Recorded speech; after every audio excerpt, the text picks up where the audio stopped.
Welcome to Ancient Edge, where we peel back the layers of time to reveal the ingenuity that shaped human civilization. Today, we're diving into the forgotten mastery of the Sumerians, a people who engineered sustainable water purification systems in one of history's harshest environments. What if the solutions to our modern water crises weren't waiting in some future laboratory, but buried deep in the sands of ancient Mesopotamia? This isn't speculation. This is the remarkable reality of a civilization that transformed mud and rivers into thriving cities armed with nothing but observation, necessity, and natural resources. We're about to unearth their secrets. Picture ancient Sumer, circa 4000 BCE, cradled between the Tigris and Euphrates rivers in what is now southern Iraq, surrounded by water yet paradoxically dying of thirst. These rivers brought life, but they also carried death, sediment thick enough to choke, parasites invisible to the naked eye, and seasonal flooding that mixed agricultural runoff with human waste. In a landscape where temperatures soared past 120 degrees Fahrenheit, clean water wasn't a convenience. It was the difference between civilization and collapse. The Sumerians needed to support dense urban populations in cities like and Uruk, some housing tens of thousands of people, all demanding water that wouldn't sicken or kill them. They had no microscopes to see bacteria, no chemistry labs to test pH levels. What they had was desperation sharpened into innovation and the patient observation that transforms survival into science. They watched, experimented, and built systems so effective that their cities flourished for millennia. The question isn't whether they mastered water purification. The evidence confirms they did. The question is how and why we've forgotten their genius. The Sumerian approach began with a deceptively simple insight. Bad water looked, smelled, and tasted different from good water. They couldn't explain why, but they could observe the difference. This empirical observation became their foundation. Archaeological evidence from sites across Mesopotamia reveals filtration systems that operated on principles we still use today, built from materials literally beneath their feet. The core of their technology was a layered system of natural materials, each chosen for specific properties. Sand formed the finest filter layer, its countless tiny grains creating a dense maze that trapped sediment particles. Above this, gravel provided coarser filtration while maintaining water flow, preventing the system from clogging. But the truly remarkable innovation was their use of charcoal. Excavations at Sumerian sites have uncovered charred wood residue in water storage areas, and cuneiform texts reference the use of burned materials in purification practices. They discovered what modern science calls adsorption. Charcoal's porous surface attracts and traps organic compounds, removing the foul tastes and odors that warned of contamination. Today's activated carbon filters operate on this exact principle, a technology we've simply refined, not invented. The Sumerians also understood sedimentation. Large clay vessels and reservoir basins served as settling tanks where water sat undisturbed, allowing gravity to pull heavier particles downward. Some evidence suggests they may have learned about natural coagulants, like alum from neighboring civilizations, substances that cause suspended particles to clump together and settle faster. They weren't ignorant of heat's purifying power either. Boiling water was documented in medical texts, and while they didn't understand the microbiology, they recognized that heated water made people less sick. Perhaps most intriguing was their use of metals. Sumerian records reveal a preference for storing water in bronze and copper vessels, and archaeological finds show copper spikes deliberately placed in storage containers. Modern research has confirmed what they somehow intuited. Copper possesses oligodynamic properties, naturally inhibiting bacterial growth.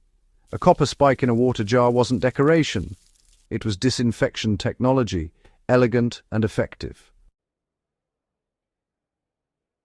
Filtration was only part of the equation. The real engineering marvel lay in how the Sumerians integrated these purification methods into citywide infrastructure.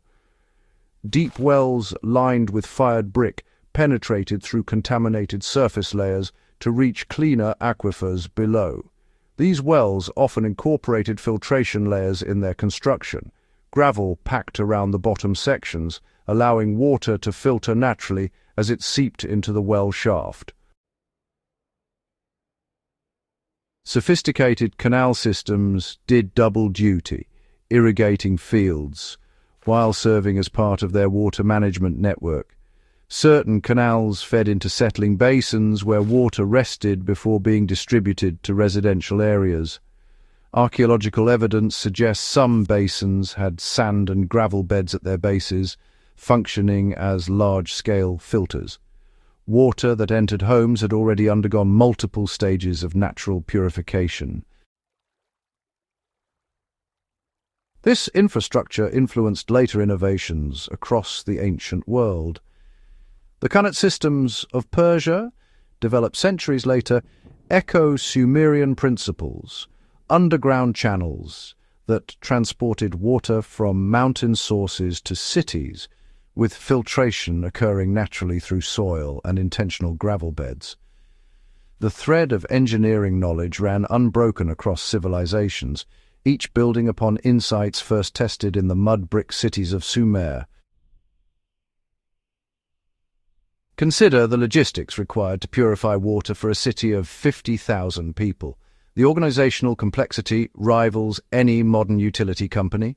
The Sumerians developed administrative bureaucracies specifically for water management, with officials whose titles translate roughly to canal inspector and water distributor. Their cuneiform records reveal meticulous accounting of water resources, evidence of a civilization that understood clean water was too precious to waste or mismanage. What makes Sumerian water purification truly remarkable isn't just that it worked, it's that it was fundamentally sustainable. They didn't import exotic materials or depend on complex supply chains. Sand, gravel, and charcoal existed everywhere in their environment. When a filter needed replacement, they simply gathered more natural materials. The system was robust, renewable, and rooted in deep ecological understanding. This stands in stark contrast to much modern water treatment, which relies on energy-intensive processes, imported chemicals, and infrastructure requiring constant replacement. Sumerian systems were designed for longevity, built to last generations with minimal intervention. Their approach exemplified what we now call appropriate technology, solutions scaled to local resources and needs, maintainable by the community that depends on them.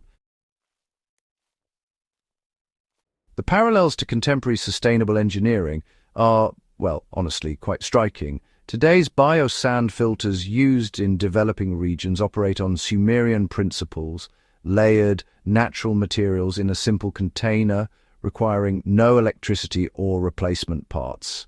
Ceramic water filters, incorporating silver for antimicrobial properties, they echo the Sumerian use of copper.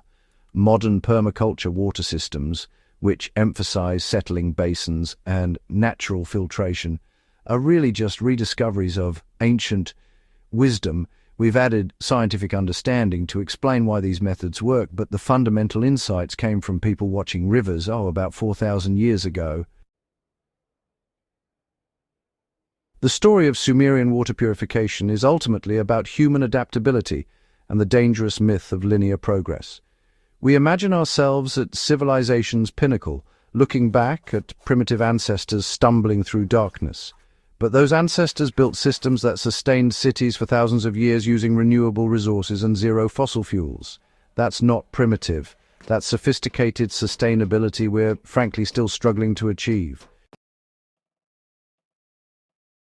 The Sumerians proved that if ancient people facing greater challenges with fewer resources could engineer sustainable water systems, we have no excuse for our failures.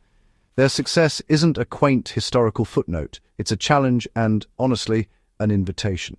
As our modern world grapples with water scarcity affecting billions, perhaps it's time to stop looking only forward and start digging into our past. The answers aren't always in the next technological breakthrough. Sometimes they're in the clay tablets and archaeological layers we've been standing on all along. If you're fascinated by the forgotten ingenuity of ancient civilizations and want to uncover more secrets from history's most innovative cultures, subscribe to Ancient Edge. Share this video with anyone who believes sustainability is a modern concept. Show them it's actually an ancient art we're still learning to master. The past isn't dead, it's just buried, waiting to teach us how to survive our future.